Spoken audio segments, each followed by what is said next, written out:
இந்த சித்தர்களும் அவதார புருஷர்களும் சில கருத்துக்களை நம்முடைய சொல்வதற்கு எளிய மொழிகளிலே சொல்வார்கள், எளிய வகையிலே.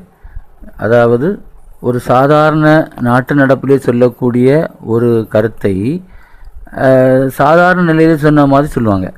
அது பெரிய தத்துவத்தை சொல்லக்கூடிய ஒரு நிகழ்வை சாதாரண ஒரு வார்த்தையிலே அது சொல்லுவாங்க.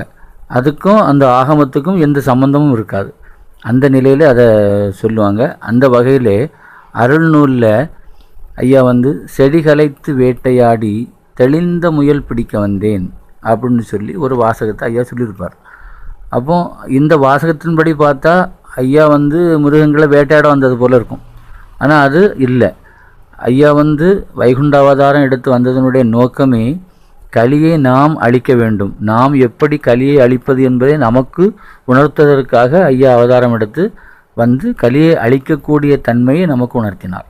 அதற்கான மந்திரங்களையும் அதற்கான ஆகமத்தையும் அருள்நூலையும் நமக்கு ஐயா கொடுத்தார். அந்த அருள்நூலில் செடி கலைத்து வேட்டையாடி தெளிந்த முயல் பிடிக்க வந்தேன் அப்படின்னு சொல்லி ஐயா ஒரு வாசகம் சொல்லியிருக்கிறார்.